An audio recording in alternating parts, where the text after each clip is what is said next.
This is the mother of 43-year-old Crystal Krug. In a few seconds, she's going to find Crystal's lifeless body inside this very garage. Hello? Stay out, please.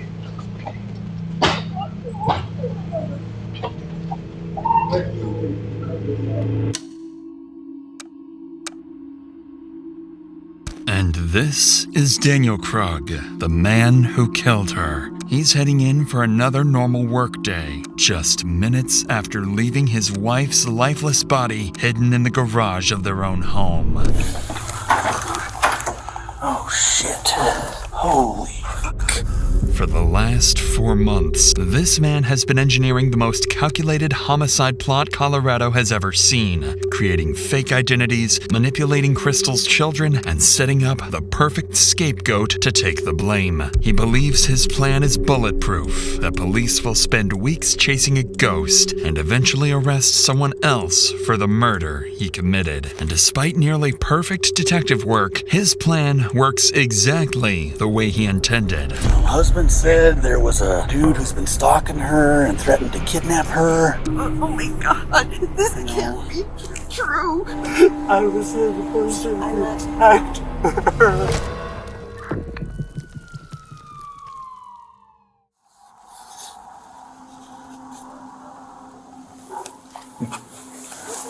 Christine, Officer Hendry. Yeah, nice to Very meet good to you. meet you. I talked to Detective Mike, kind of have an idea what's going on. Yes. This is Crystal Krug, months before her murder. She lives here with her husband, Daniel Krug, and their 3 children. Both Crystal and her husband are well educated and seem to have built a comfortable life together with their kids. But behind closed doors, something dark is happening that will destroy this beautiful family. All because Crystal's been dealing with a stalker obsessed with her, sending her constant threats and claiming to watch her every move. This officer is here to check her car for GPS trackers or anything that could explain how this stalker keeps finding her. In reality, the stalker is much closer than anyone could have imagined. You can see like it's a little bit dirty, so I don't even see blood marks, but like my street looks like this all the time. There's no one out there. Like I know the normal cars. Yeah. So I don't know where he's following me from. I Okay. can only assume a tracker. Nothing jumps out at me. I know, I didn't either. I'm hoping it's just to mess with me. The officer continues searching the vehicle top to bottom, but finds nothing suspicious. So before leaving, he offers Crystal a few safety recommendations and reassures her that they'll keep looking into her case. Not long in the course of the investigation, Broomfield police receive another call, this time from Crystal's husband, Daniel, reporting a break-in at his home. An officer is dispatched to check things out. Unknowingly, this encounter will be the start of one of the most calculated murders the United States has ever seen. Hey, how's it going? Yeah, definitely. I'm Officer Chauncey. I'm Dan. Nice to meet you. Johnson, nice to meet you. So as I pulled in, I saw someone run out, jump over my gate, Okay. and take off that way. Got it. I didn't think to call you until my wife got home recently, and we realized the spare key that we keep in the garage isn't there. Okay. According to Daniel, the only thing that's gone is their spare house key. If someone stole that, it means they aren't done and might have plans to come back at some point. The officer advises Daniel to change their locks immediately while police look into who this intruder might be. What no one realizes tonight is that this is no random incident. It's the opening move in a plan that's been forming for months. And this break-in is just step 1. 9 days after Daniel reports the break-in, his wife Crystal wakes up to another uneasy morning. For weeks now, she's been receiving strange, anonymous messages and a growing sense that someone out there has an eye on her. Until now, none of it had a name attached, but a faceless presence that kept getting closer. But today, that changes. As Crystal gets the kids ready for school, makes her morning coffee, and heads out for work, her phone buzzes. She glances at the screen and sees a name she hasn't thought about in more than 20 years. Jack Anthony Holland, a man she dated briefly as a teenager. The message is short, crude, completely out of nowhere. Hi, Crystal. It's Anthony. Hope it's okay I looked you up. I go to Boulder every few weeks and thought we could hook up. You game? At first, she didn't think much of it. The two last spoke years ago, and even then, he was harmless. So she ignores it and moves on. But the next day, everything changes. Are you there? You should say yes when I offer pity. Whatever. I saw your pics. You got fat. You should yourself. Saw you at the dentist today. Your license plate expired. Gotta fix that.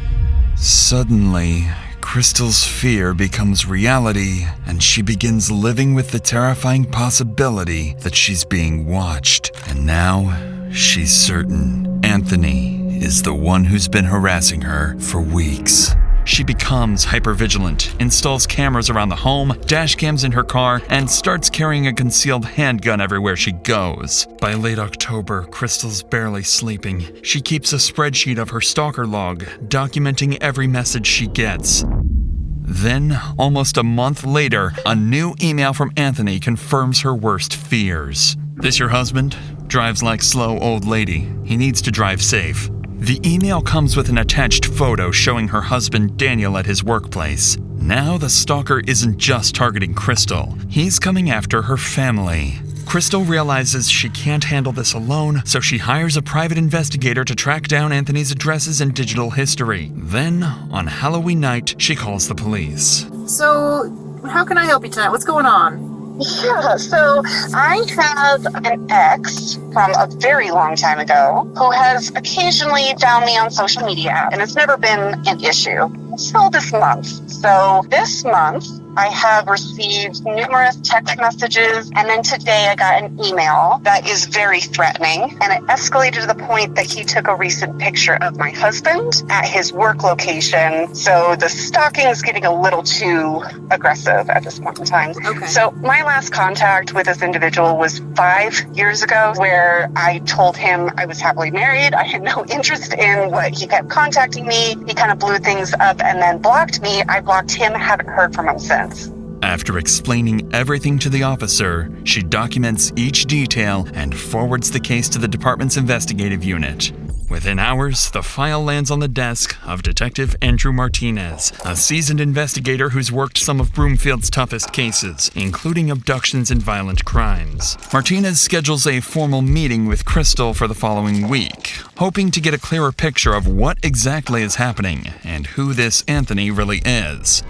When she sits down with Martinez, the situation has already escalated far beyond what Crystal first reported. So, he saw, full pictures of my family, of my kids. I locked down my profile real fast after this, because it was pretty alarming, right? Where he's like, we're meant to be together, and my family loves that we're talking. And I'm like, whoa, you think that we're, in a relationship? Yeah. So I shut it down real hard. I said, this is really creepy for me. You need to stop. And he got, real emotional, and then blocked me. I'm like, good. And I blocked him, and and then I shut down Facebook entirely. The one development that I have, I did get the full-blown report from the PI problem, and you'll see this in this report. There are tons of phone numbers associated with him. There are tons of addresses. He moves everywhere and between 3 different states. As Crystal walks the detective through her evidence, 2 details immediately stand out. First, her stalker isn't just texting her from random numbers. He's using multiple phone lines and different digital identities, finding ways to reach her even after she changes her information. Whoever this is, they're persistent, resourceful, and frighteningly determined. Second, her ex-boyfriend, Anthony Holland, is tied to several addresses and multiple phone numbers. Whether it's instability or an attempt to stay off the grid, it convinces Martinez that Crystal is dealing with someone who either doesn't want to be found or someone who's planning something far worse. With all of this in mind, Martinez wraps the interview with Crystal and begins the digital side of the investigation. He sends warrants to service providers, requesting phone records, email logs, and account information to track down the stalker. Unfortunately for Martinez, these companies will make a mistake that will soon prove deadly. While waiting for the digital evidence to come back, Martinez decides to follow up on something else. The garage break-in Daniel reported back in September when a stranger supposedly stole their spare house key. He brings Daniel in for a formal interview, wanting to know whether he's noticed anyone following him, but instead of clarifying things, Martinez is about to learn something far more unsettling about the Krug household.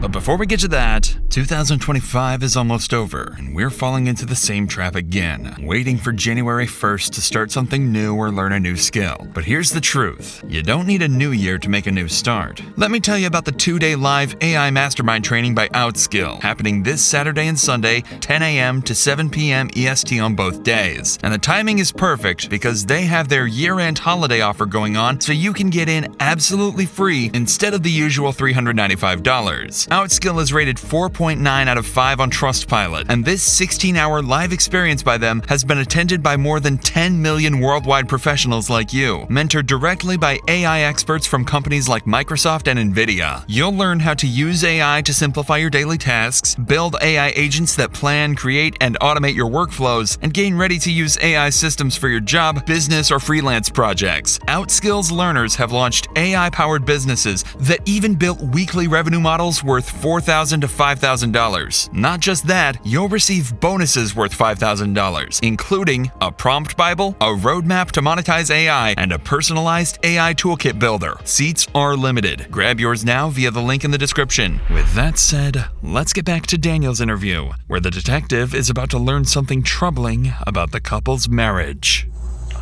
And I guess at what point did she tell you that he recontacted her this last time? It was either November 1st or November 2nd. It was after she had gotten a picture of me at work that she brought me up to speed on that. Gotcha, okay. And the first contact that he initially made with her was back on October 2nd. I guess why that month gap, do you think, before she told you? I'm sure she has mentioned to you that she and I are going through a rough patch, kind of on the rocks.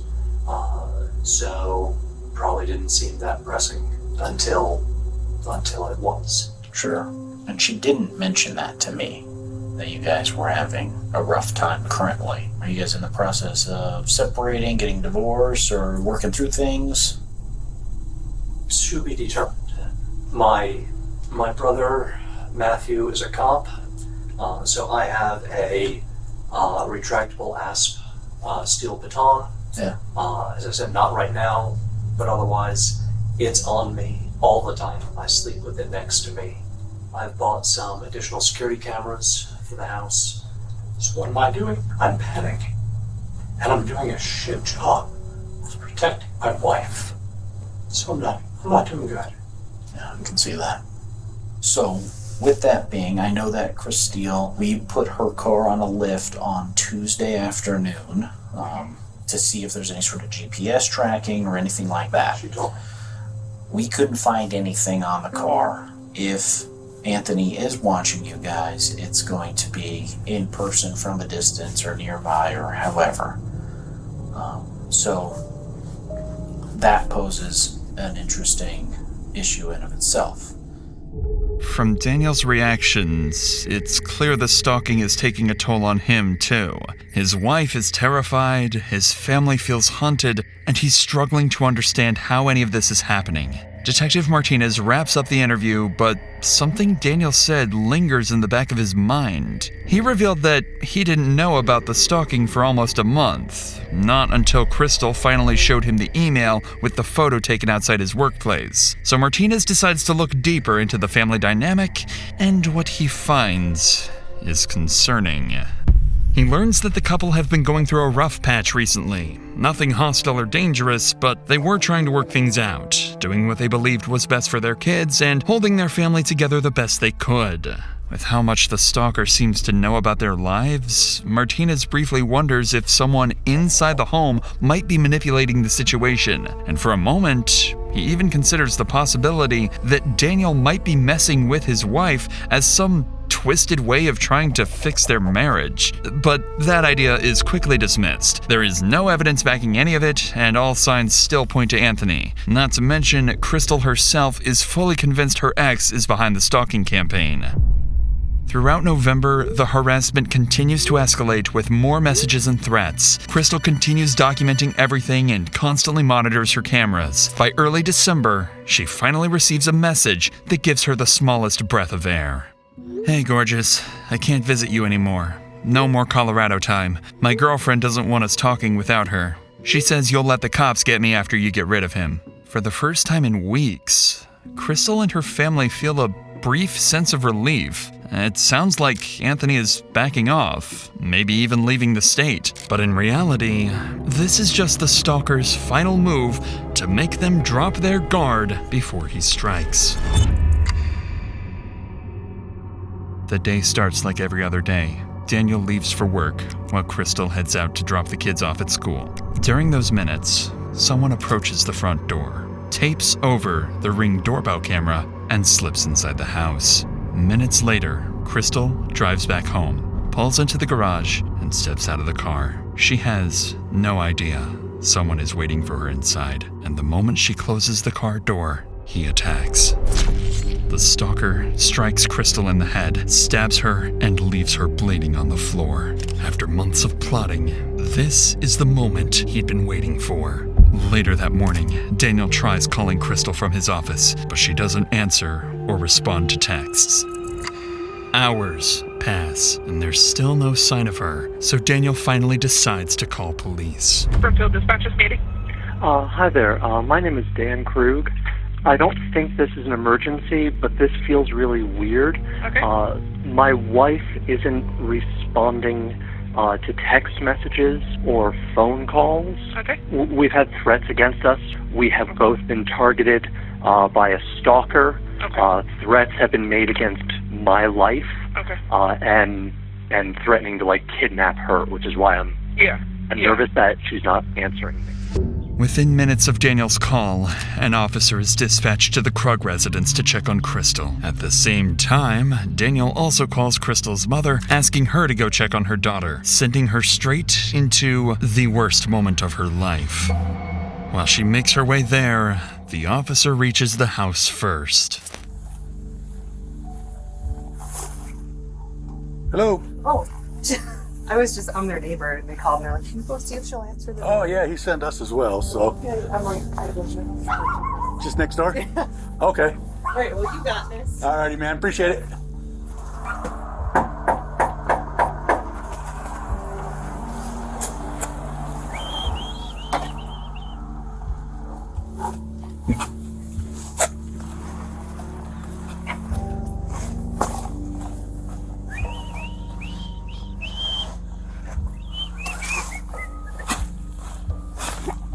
The house looks quiet, and the officer doesn't notice anything wrong from the outside. But before he clears the call and drives off, something nags at him. So he brings his patrol car a little closer to check the garage, where he's about to uncover a tragic, horrifying sight.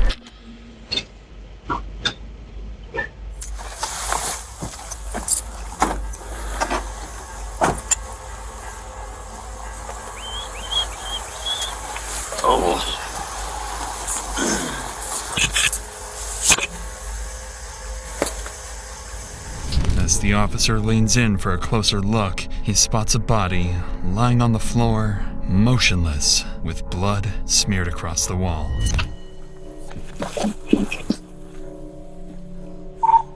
$151 Cent Medical and 110. I need a 4 Sentry. I got a female down in the garage.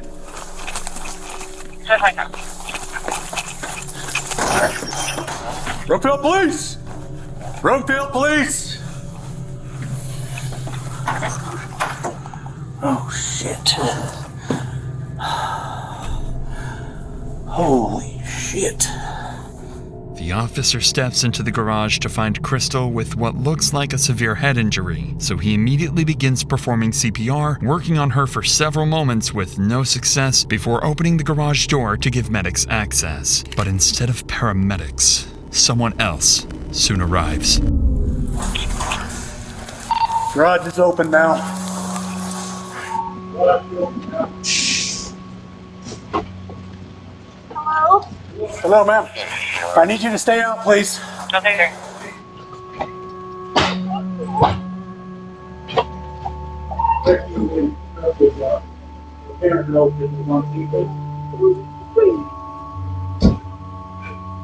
Tragically, as the garage door is lifted to get medics in, Crystal's mother catches a brief glimpse inside, just long enough to see an officer performing CPR on her daughter. Before she can process what she's seeing, another officer quickly arrives to shield her from this nightmare. Bam! I need you to come over here for a minute, okay? So we can work. I understand. I need you to come on over here, okay? Okay. I know. Do me a favor, go and sit inside so we can work on her, okay? So we can try to get her the help, okay? What's your name? Linda. Linda? Yeah. Okay. My name's Officer Zamora, okay? I'll come out here and I'll give you some news as soon as I can. Please tell me she's okay. I have no idea just yet, but I know that they're working on her. The officer in there has been working CPR on her, and I think she's doing okay, My okay? husband called. He did. He's the one that called us and let us know, okay? Go ahead, take a seat for a minute. I'll be right back here, okay? I need to tag out, man. She's got a head wound. I don't know if it's from falling or something else, but probably falling, but I don't know, man. It's a good one. Husband said there was a stalker threatening to kidnap her, so I don't know. No, she's unresponsive. Decent head wound. Where we have more room at patient.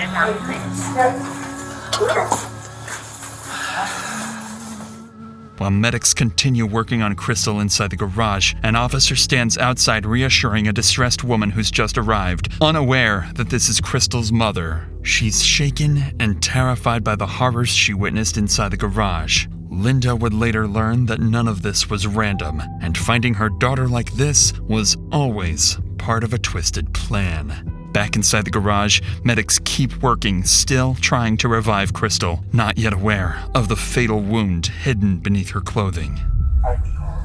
Guys, you see anything other than a fall type of wound? What's that? Gash on the chest. Oh, shit. Oh, shit. Yeah, that's a stab wound. That's right, ready. Damn it. Yeah, I'm gonna get it. Do you have any idea how old? The dispatch could tell us. The husband called in to check on her. I don't know right now, but dispatch should have it. So we have a visible stab wound, you guys? Yes. Right above her heart. Okay, then let's. We are asystole. Yep. Asystole. Yep. Jermaine, are you good with this, or are you? How recent is this trauma? Because if this is Husband said he couldn't reach her for transport. We don't know if it's within 10 minutes, man. Okay, then, yeah. Husband has not been able to reach her by any means for a few hours. Yeah. Stab wound to the chest. Let Henry know that. Medics work for only a few minutes before realizing there's nothing more they can do. Beside Crystal's body, tucked inside her purse, the officer notices a handgun she never even had time to reach for. With the immediate area secure, officers spread out throughout the house, searching every room for the attacker, but no one is inside. And as officers step outside the home, they start noticing small details that don't line up with an impulsive crime. Yeah, I don't know the backstory. Husband said there was a dude who's been stalking her and threatened to kidnap her. And Martinez was involved, and Martinez just said, hey, this is a big old... I don't know, dude. I don't know the history on that part. Martinez does, though, and he said he's coming in. So, other than that, we're just kind of securing the scene and waiting for detectives, you know? See what they need. I kicked that, yeah. That's interesting. Yeah. That is very interesting. Almost like dude might have stuck around from this way and... I wonder if maybe the door was unlocked, that's how he got in. And then you know what, dude? Deadbolted when... You know what? I don't know. I kicked it and it went pretty easy. So I'm going to say no deadbolt. It wasn't deadbolted, it was just handle was locked. I saw her, came around, booted it. Officers quickly confirmed the door was unlocked, and a strip of blue tape had been placed over the Ring doorbell camera. Whoever did this clearly planned it and came prepared. As police continue searching the scene, more family members begin arriving one by one, each of them unknowingly walking into the worst moment of their lives, while officers prepare to deliver the news no family ever wants to hear. They revive her? I don't know anything just yet, ma'am. I don't know anything just yet. Are you So good though. This is her mom. She's a family friend. family friend? Family friend from I down the live right in street. the blue house there. Okay. We asked her to come knock on the door. Okay. Is her husband almost here?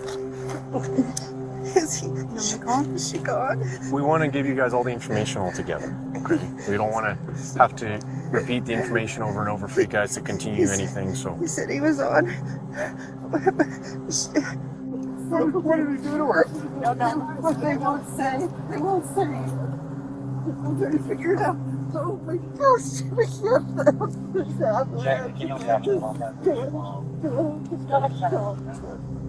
Who's in charge of the doctor? We'd like to know what happened. Absolutely. And as soon as someone frees up who can tell you, I'll send them your way, okay? Our son's on his way.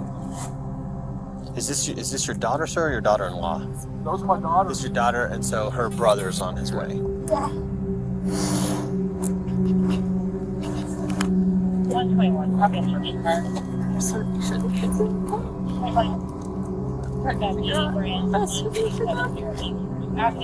With Crystal's father and brother now at the scene, the weight of what's happened settles over the family, and it grows heavier by the minute. The only person missing is Crystal's husband, Daniel, the man who feared he wouldn't be able to protect her for weeks. Now he's on his way to find out those fears have come true.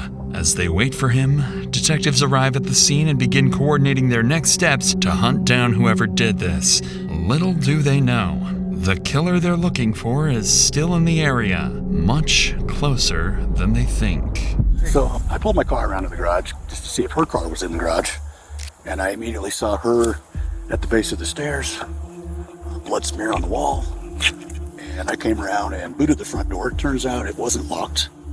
There's also a piece of masking tape over the Ring camera, almost like somebody approached from the side and taped it. Okay. And then maybe she opened the door for somebody. First thing I noticed was an obvious head wound.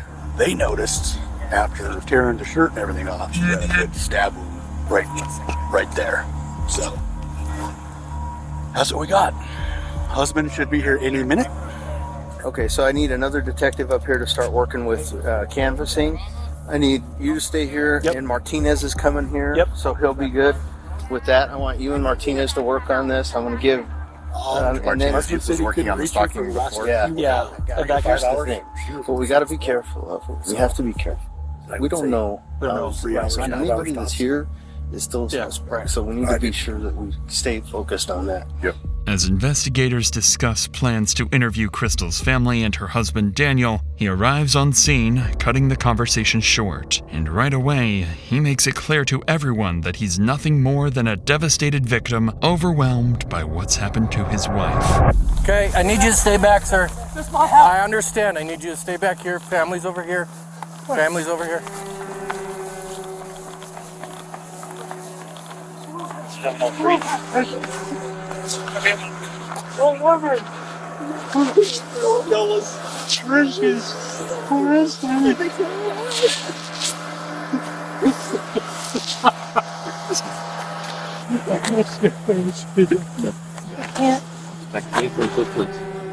And then there's a lot of questions right now. Fortunately, we don't have a whole lot of answers for you. And but know what you want to do right now. We can have Together, so we can make sure they know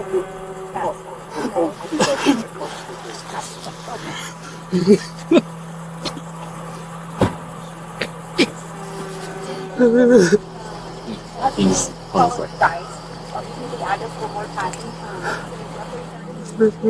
Or could you have someone lead me over there? At this time, officers have no reason to suspect Daniel of anything, so they treat him with care as he goes through this traumatic moment. But beneath that devastation lies a cold, heartless man, because Daniel knows exactly what happened inside that garage, and Daniel is the killer himself. Every tear and shaking breath is part of his act. one he will continue selling to police and Crystal's family standing just a few feet away.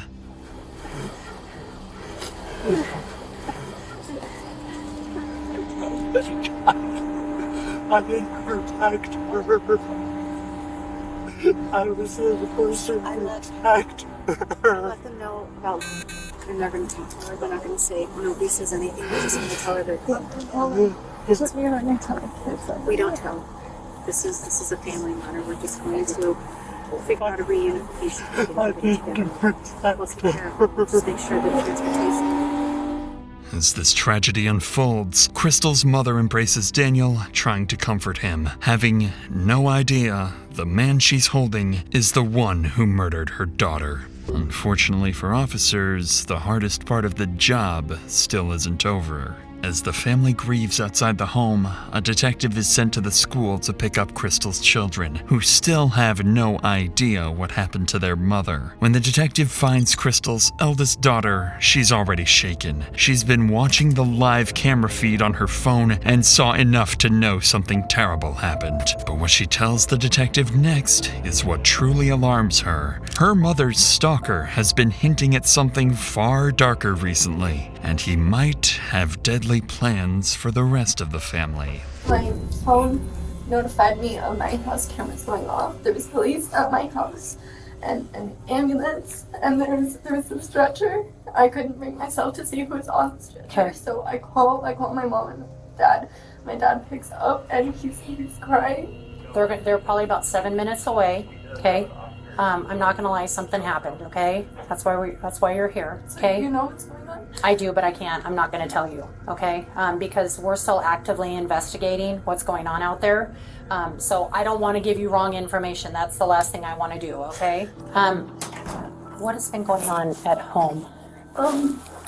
So this dude has been threatening my mom, stalking her, taking photos of my dad, saying that he's going to kill him. Who do we know who this person is? One of her ex. I don't know his name. Like an ex-boyfriend or? Yeah. Okay. And they broke up a while ago. They ended it as friends. So this has all come to a really big shock to her. And then so he's been contacting her from different numbers, sending pictures of my dad, saying he's gonna kill them. He hasn't mentioned anything about me and my siblings yet, which is good. He's like, he posted something to a website, trying to recruit guys to like help him with whatever plan he's doing. And then he's like, How did you guys learn about that? He's been contacting my mom through all of this. So my mom has contacted the police, and she has like a whole bunch of people on the case. But the thing is, he's making it sound like she's helping him, and she's not. And so, Helping him like try to kill your dad? Yeah. And so like we're afraid that the police are gonna turn on us. Okay. And so she's been trying to protect herself. What Crystal's daughter reveals isn't just alarming, it's sickening. Because this so-called stalker isn't just threatening the family, he's twisting the narrative inside their home. He's making it look like Crystal was secretly working with him to kill Daniel, manipulating the kids into believing their own mother is dangerous while positioning Daniel as the helpless target who needs protection. To the kids, their mother starts to look untrustworthy. To detectives, Daniel starts to look like a victim, and to the stalker, everything is going exactly according to plan. It's a disturbing, genius level of premeditation, carried out by a man willing to use anyone, even his own children. The detective logs this information and coordinates with Crystal's sister-in-law, Kate, to get the children safely out of the school. Back at the crime scene, detectives continue their work. They canvass the neighborhood, speak with neighbors, and begin collecting every CCTV clip they can find to reconstruct the killer's movements. By this point, there's enough evidence tying Crystal's ex-boyfriend Anthony to months of harassment, allowing police to obtain a nationwide arrest warrant for stalking.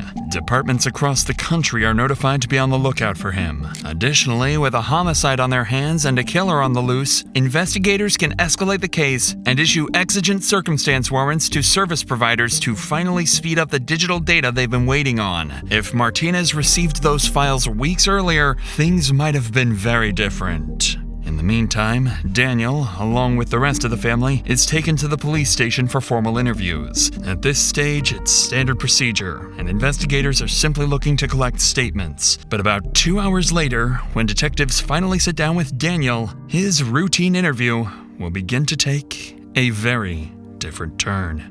So, your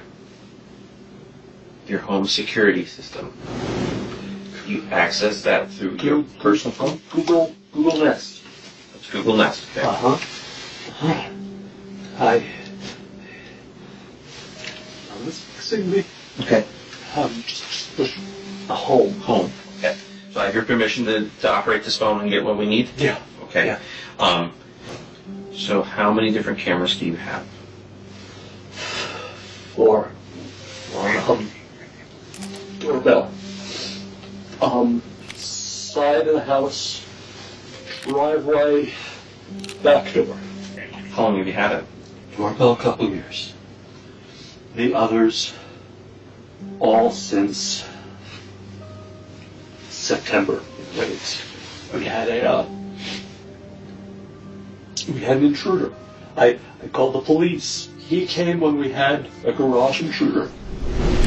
A month after Daniel reported the garage intruder back in September is when the stalking first began, and by then, the couple had already installed multiple cameras around the house, plus their Ring doorbell. But even with all that security, and after police confirmed they had no GPS trackers on their cars, the stalker still found a way to follow them, sending Crystal a photo of Daniel walking into work and texting her about seeing her at the dentist. So as the detective scrolls through the surveillance footage to understand the timeline, he notices something strange that catches Daniel off guard.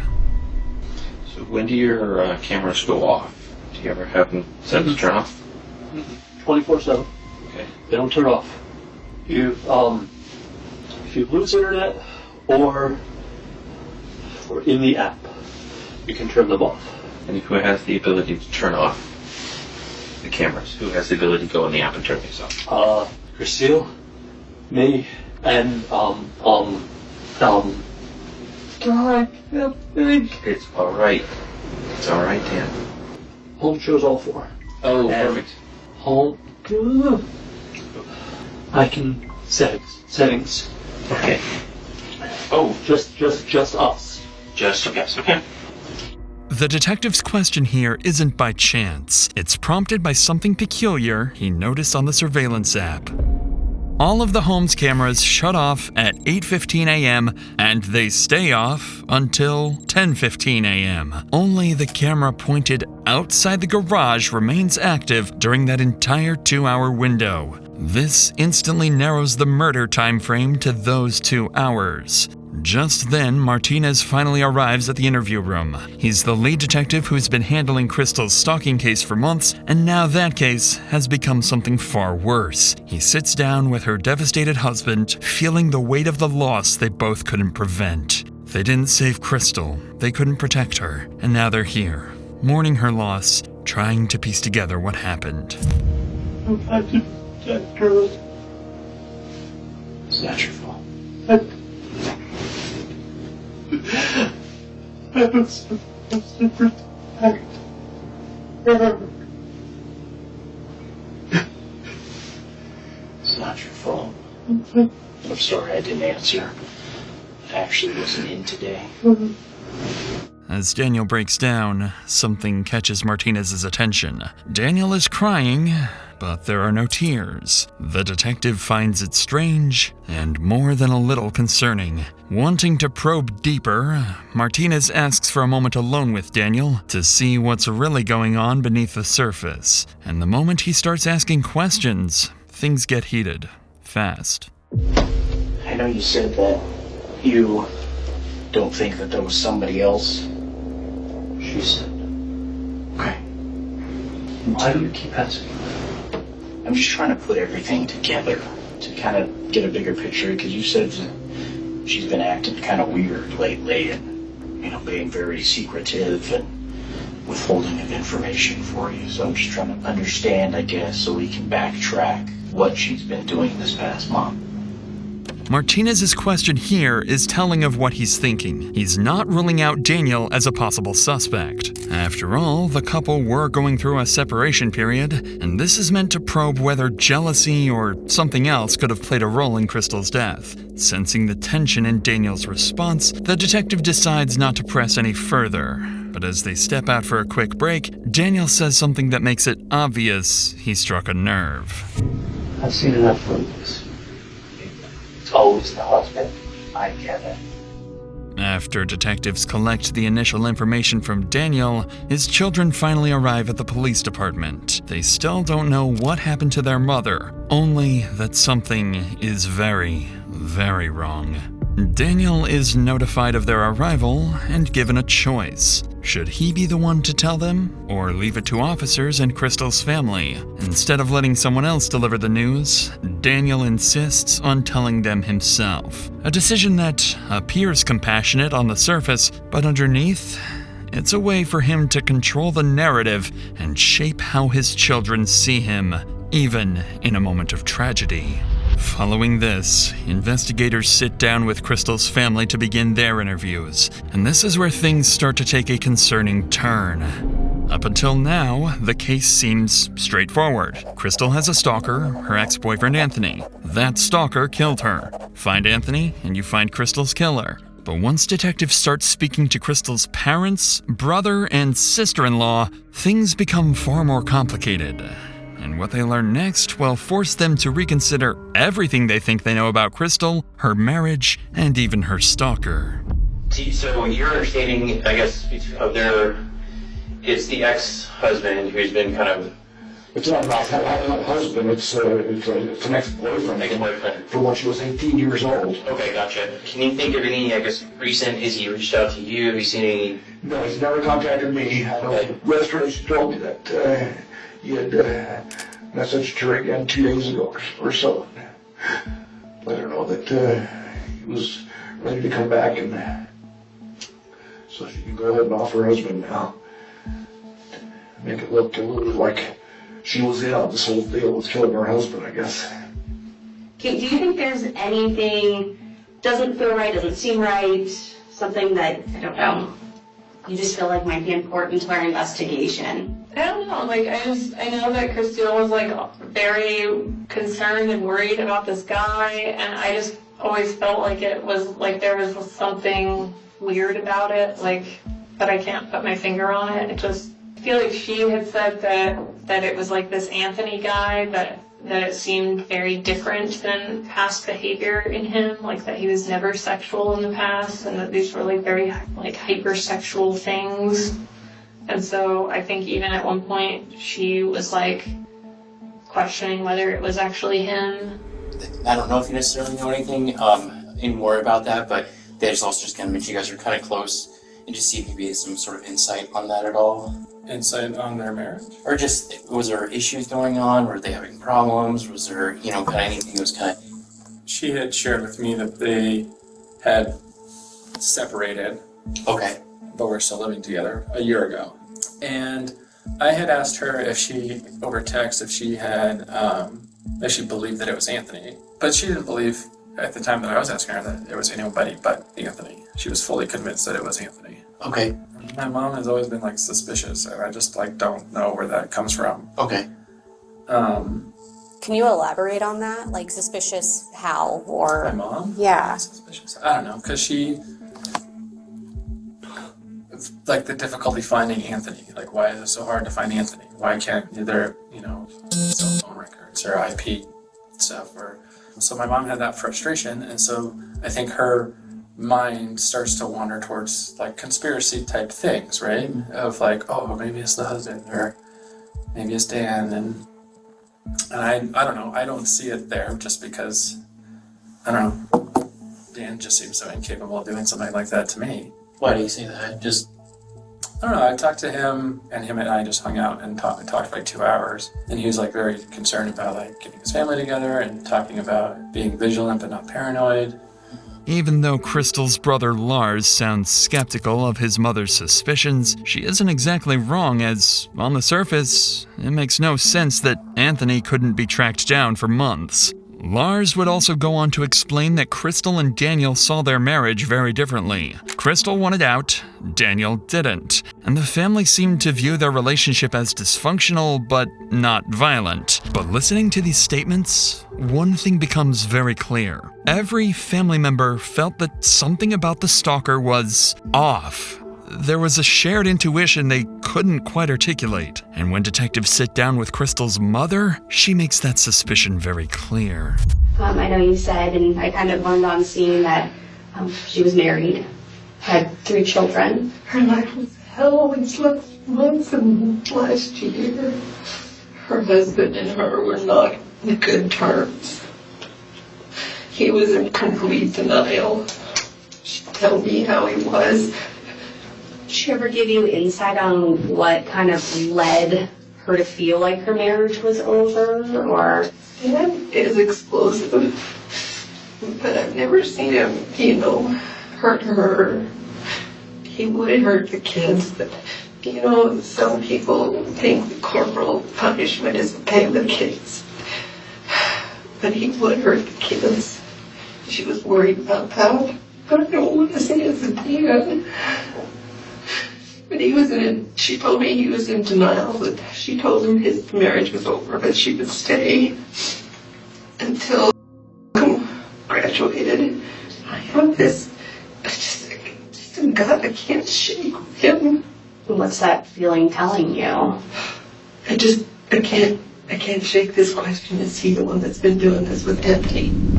Needless to say, hinting that Daniel might somehow be involved with the stalker is an alarming accusation, and it makes things even more complicated for the detectives. At this point, the family itself is split. Crystal's brother Lars completely dismisses the idea that Daniel could be involved, calling it nothing more than a conspiracy. But others felt that there was something off about Anthony and the entire stalking agenda. With all statements collected, detectives wrap the family interviews and regroup to make sense of everything they've gathered. By combining everything they've learned, detectives land on a clearer picture of where the investigation now stands. The family interviews raised enough concern, and there was enough tension in the marriage that detectives decide they can't rule out Daniel yet, and he officially becomes a potential suspect. But even with Daniel now on the radar, Anthony remains as the obvious prime suspect in Crystal's homicide. His threats and weeks-long stalking campaign still place him at the center of the investigation. With that in mind, detectives know their next move. It's time to find Anthony. At around 3 p.m. that afternoon, police finally get their first real break in months. After digging through everything they have on Anthony Holland, investigators land on a possible address in Utah. Because they can't reach him themselves, Broomfield detectives coordinate with Utah County Sheriff's Office, sharing his name, photo, and the address where he's believed to be staying. Up until now, Anthony has only existed as a name in emails and threats, a distant figure who no one has actually seen. So when officers finally get a hit on his location, it becomes the first real chance to confront the man they've been hunting for months. I'm going to ask you a couple of names to see if you recognize any names. Okay. Have you ever heard of the name Crystal Krug? She may have been Grimsrod when you knew her. Yeah. And do you know a Daniel Krug?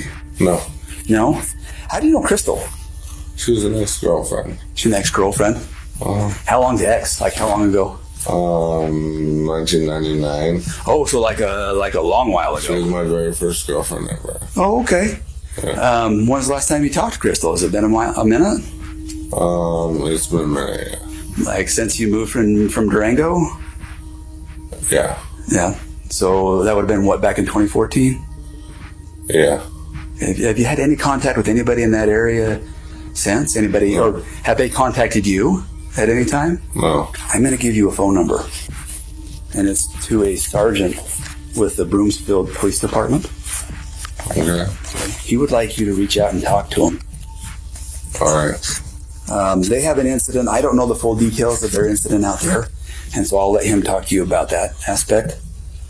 He had asked us to come out here to your house and talk with you. They were debating on, you do have an active warrant out of Broomfield Police Department, and they were debating on if they were going to have us arrest you or not. They are not going to have us arrest you on it. I'm going to advise you of the fact that you do have a warrant out of Colorado, and you can talk to this sergeant about the details of it, if that makes sense. As officers speak with Anthony, he appears intoxicated and confused. After being briefed on the situation, he gives his timeline, insisting he never left Utah and spent the morning with family nowhere near Colorado. Once they collect Anthony's statement, Utah officers leave to begin verifying every part of his story. In the meantime, detectives back in Colorado regroup to reassess the investigation. With Anthony still denying involvement, Detective Martinez turns back to the one angle he hasn't fully explored yet: Crystal's husband, Daniel. Since he never ruled out jealousy or affairs as a possible motive, he decides to dig deeper into Daniel's past, and that's when he stumbles onto something interesting and very unsettling. While searching old reports, Martinez finds a closed but unresolved stalking complaint from years earlier. The victim who filed it is a woman named Carrie, and as it turns out, she was Daniel's ex-girlfriend. The more Martinez reviews, the more disturbing the pattern becomes. The report claims she was stalked for weeks by an obsessed man who impersonated multiple people, manipulating her through fake identities. Detectives quickly locate Carrie and bring her in for an interview. When they sit down with her, they uncover a story so disturbingly similar to Crystal's, it opens up an entirely new theory. I think it was, like I said, a couple months I broke up with him a couple months into my freshman year. He, he was pretty emotional, I would say. Sort of desperation would maybe be a word I would use to describe after the breakup of, please don't do this, kind of, crying, that sort of thing, that I can recall. And then I started to get messages from his roommate, and that person's name is Tom, on AOL Instant Messenger. And I know Tom is real because they were roommates. If I called him, Tom would sometimes pick up the phone. They each had a joint room and a joint phone. Tom, his role, I would say, was sort of to gain sympathy from me for Dan and continue to encourage me to communicate with Dan. There was perhaps some indication that he was, or was, because of the breakup, just really not doing well. So this, made me keep communication up with Dan. And Tom ended up being Dan, right? So all these people I'm going to tell you about end up being Dan Krug, not Tom. Yeah, even though Tom is a real person, he was not sending me these messages. Suffice it to say, what Carrie tells detectives sounds all too familiar. Everything she describes echoes the same pattern detectives have been seeing with Crystal, but the parallels don't stop there. Things I remember is a group of my friends from our dorm had met, I don't even know how, some cadets from the Air Force Academy. Sure. And so we all went to a movie, something super innocuous, and there was like a group of us. I must have told Dan about that, and I think it was 2 or 3 days later, I got a message from someone named Nick Clark. And Nick basically said, I'm a cadet at the Air Force Academy. I know you went out with these people, and I want you to know that he came back, or these people came back and said that you slept with him. So now there's this rumor going around the whole academy that you're an easy target kind of thing. And Nick, I think, served the purpose of sabotaging anyone I was meeting if they were associated with the Air Force Academy. Of course, the person that I met and went to the movies with was like, I want nothing to do with you, you weirdo. And so shortly, I don't know, a while after that, I started actually more seriously dating Air Force cadet named Mark Hansen. Then, of course, Nick Clark made a reappearance, and I was getting pretty consistent messages from him. And so he said, we need to find out who's doing this. And he got me a meeting with the Office of Special Investigations at the Air Force Academy. I sat with them, and they kind of laid the emails out on the table, and they said, we've had like a forensic psychologist, sort of professional, look at all these emails, and it's Dan, is what they said. Carrie would go on to explain that despite their suspicions, there was never enough evidence tying Daniel back to the messages she received then. Everything had been sent from a public library, and because of that, her accusations remained just that, suspicions. But even without proof, the similarities between the two women's experiences are impossible to ignore. And for the first time, detectives begin considering a fourth possibility they never imagined. What if Daniel has been playing everyone? What if he's been impersonating Anthony? What if he's always been the architect behind the entire stalking campaign? Detective Martinez receives the intel from Carrie's interview, and with that, Daniel officially becomes an equal prime suspect alongside Anthony. At this point, the only thing that can give them a definitive answer is the digital evidence. So while they wait for that, Martinez receives something he can work with immediately: the full set of surveillance footage collected from the neighborhood and Daniel's workplace. Investigators sit down and begin reconstructing the full picture of what happened before Crystal was killed. Shortly before 8 a.m., Crystal arrives home after dropping off the kids. She pulls into the garage, closes the door, and everything looks normal. Minutes later, at 8:15 a.m., the entire security system goes offline. Every camera except the outside garage camera is taken down for the next 2 hours. At 8:25 a.m., that lone camera records something deeply concerning. Daniel leaves the house to go to work later than he normally does, and shortly after the time medical examiners believe Crystal was killed. From there, workplace footage shows Daniel moving through the building around 9 a.m., greeting coworkers and appearing completely normal, as if nothing had happened at home. And when investigators check footage from surrounding houses, they find no one approaching the property all morning. Everything about the timeline makes Daniel look more suspicious by the minute.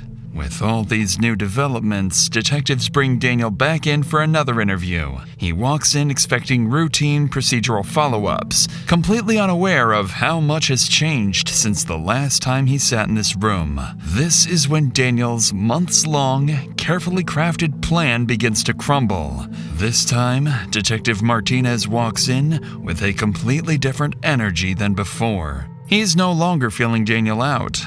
He's here with one clear objective: confront him with what's been uncovered and see if his version of events finally breaks. Alright. How you feeling right now? Just kind of about everything. No. Numb? Everything hurts. I feel like I have two different voices going through my head right now. I have my brother Matthew. Yeah, I've mentioned him. He's the sheriff's lieutenant. And I have his voice saying, talk to the police. And in typical cop fashion, you married a prosecutor. So I have Lynn's voice in my head going, get a fucking lawyer. I just want this to be done. I don't want it. I just don't want it. Right away, Daniel doesn't open the interview casually. He opens it with a calculated trick. By hinting at getting a lawyer, he's warning detectives, push too hard, and this interview is over. It's clever, but Martinez has a counterplan. Instead of confronting him, he'll pivot the conversation to his relationship with Crystal, making it feel like safer ground to get Daniel comfortable and talking. But if Daniel had any motive to take Crystal out of the picture, this is where it would surface. Well, I'm sure, especially you guys are trying to work together to be safe, keep your family safe, keep your... As dysfunctional as it is, you still both had the common goal of keeping it safe, right? I had her as a partner to protect the family, but it didn't feel like a partner who valued me. And I told her at that point, I didn't want to die for someone who didn't care about me anymore. That's really hard.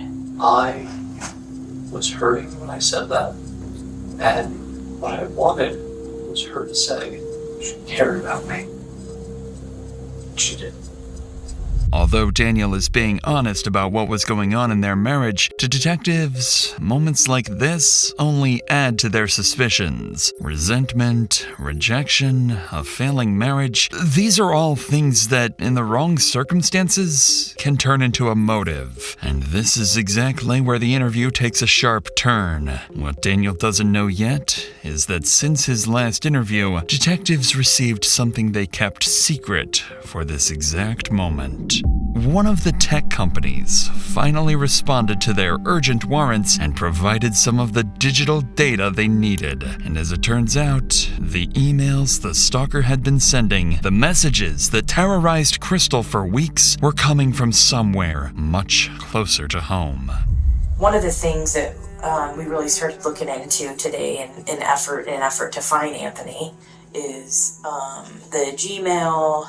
So some of that information that we've been able to receive today is a little bit concerning, I guess. The Gmail account, the Kickman account that you guys initially received with the photo of you in it, and the phone number, those originated through their IP addresses at your office. Doesn't make any sense. Well, he took the photo of me at my office. But both of those accounts originated from IP addresses that list back to your office. There are Wi-Fi access throughout the facility for employees, and there's public Wi-Fi access throughout the entire facility. Right now, we're working with the director to get all of the IP information to see what devices were using that specific address during that time. Because I guess the biggest concern is just the timing of everything, that it just doesn't quite make sense to have somebody create an account, take a photo, and then immediately send it off, and then the account is no longer being used. None of this makes any sense. Daniel looks thrown off, unsure where Martinez is going with this. The emails tied to the stalker connect back to Daniel's workplace, a detail he clearly didn't expect detectives to know. He seems nervous, but still cooperative. So detectives decide it's time to push further, because they have something else they withheld from Daniel until now. During the investigation into Anthony's alibi, officers in Utah forwarded something small but important.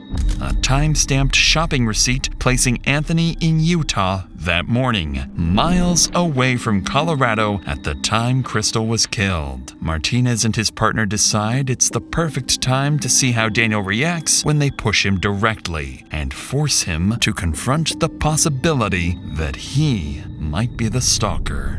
Also, let's add on top of that the fact that there's, as far as we know right now, there's no physical way that Kickman could have been involved in this based on where he's at right now. So, you know, the mystery continues, and I'd ask you, husband. Things are certainly pointing in one direction right now. Well, and you've given us reason. Here's the other thing, Daniel, is I sympathize with the fact that you're in an extremely frustrating situation. I know you want to be a part of your kids' lives, but you can also sense that's why we're asking all these questions about infidelity and everything else. Is there some other mystery man that we don't know about? I have been faithful. Period. You know Anthony has reached out to her in the past, number of times. She's been very open. Right. The last time was 2016-ish. He had asked her at one point if she wanted to have sex. If there's any bit of question about infidelity, whether it's with Anthony or anybody else, we might create an account to see if Christine's actually interested in Anthony. So we ask her, push the bounds a little bit, and see if that will confirm our suspicions of infidelity.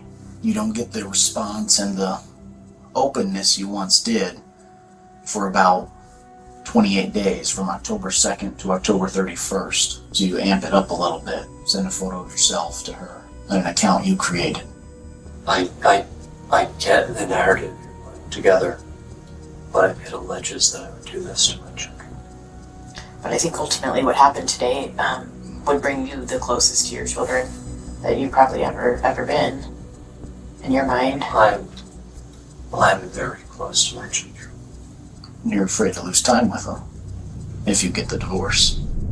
Clearly, detectives managed to perfectly articulate Daniel's reality, one he may not have even fully admitted to himself. He is a man so terrified of losing his children, so desperate to stay in control of his family, that he would do anything if he felt it slipping away, even if it meant murder. The detective's brutal honesty leaves Daniel speechless. He doesn't argue or deny it. He just sits there in quiet resignation, wearing the look of someone who's realizing everyone can see straight through his lies. If you were watching these facts unfold in front of you in a movie, what would you say happened? There has to be someone else that was able to turn off the cameras, that was able to use your IP address from your work to create accounts, to send messages and photos, to act as a stalking suspect. I don't know, I'm not the one who does this. I'm analytical at work, and I read and write fiction at home. I don't do crime drama. I don't know what any of this is. Kickman is 6.5 hour drive. And then in fact, he was contacted in his house, severely intoxicated. There's no way he could have made that drive. All this time that we've been looking for him, for the protection order, and you just found him today, like that. We've been chasing the wrong dog. It sounds like you're accusing me. We have a lot of information that points your direction, and we were hoping that you could provide explanation other than it wasn't me.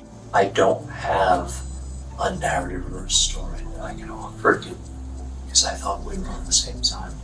What would you think, or what would you say if we told you that other people you talked to that are close to your wife expressed that she had maybe told them that she suspected you of having... She said that right to my face, that she wanted to know if it was me. I told her no. But I think there's more to the story. Like, I don't know, it just doesn't, it's not adding up. I'd like to know what happened this morning. I'd like to know me too. What caused you to get so upset to hurt your wife, because I believe that's what happened. Well, I want to know what happened to her. We haven't been there to know, and there's only one person in this room that can tell us. I think you got confirmation or found out that she had a boyfriend this morning, or something happened that pissed you off, and you did something that you regret now because you can't go back. I've answered all of your questions that I can. You have your theory.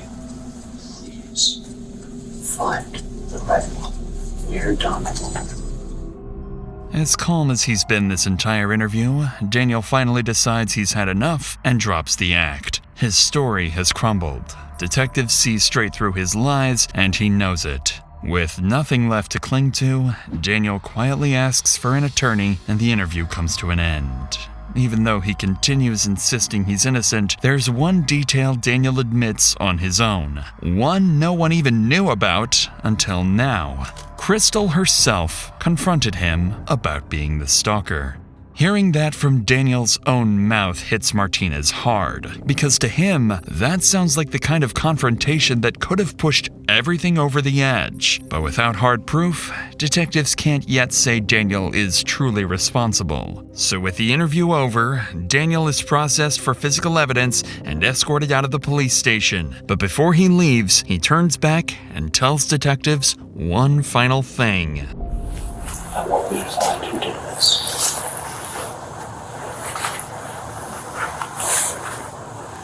I don't.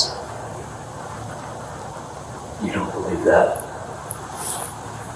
Fine. Just don't stop looking elsewhere. Do something. Okay? Find the fucker who did this. Are you married? With kids? Divorced? Right on you. I don't care if you capture him. I just want the fucker to pay. He took my children's mother for Christmas. Over the next 2 days, the case becomes the department's top priority. Every available officer is working on it, and this is when the investigation finally begins to break wide open. Officers in Utah finally finish verifying Anthony's alibi. They find surveillance footage showing him in Utah at the time of Crystal's murder, and there are no travel records or license plate pings placing him anywhere near Colorado. Then, the last of the digital evidence arrives, and this time, it's overwhelming. The burner phones used to send the threatening messages to Crystal were purchased with a Visa gift card registered under Daniel Krug's name, and cell tower records show those burner phones were always in the same location as Daniel's personal phone, meaning he was carrying both devices at the same time. And then comes the final blow. Detectives uncovered Daniel's Google searches from the night before the murder. How hard would you have to hit someone in the head to make them unconscious? When is a head injury a cause for concern? Piece by piece, the picture comes together. There's no Anthony, there's no mysterious stalker. It's always been just Daniel. Detectives now understand exactly what happened. Daniel created the entire stalking persona in a twisted attempt to regain control of his failing marriage. And when Crystal began to suspect the truth, Daniel killed her to cover it up.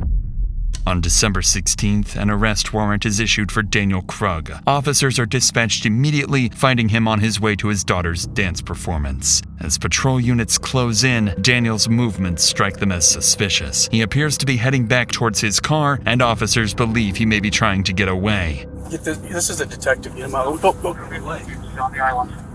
Just get right. All right, we're coming up in front. Just get up and bump the back. No, fuck. Go. Just go. Go. Show us your hands! Show us your hands! Hands on your face! Hands on your face! Hands on your face!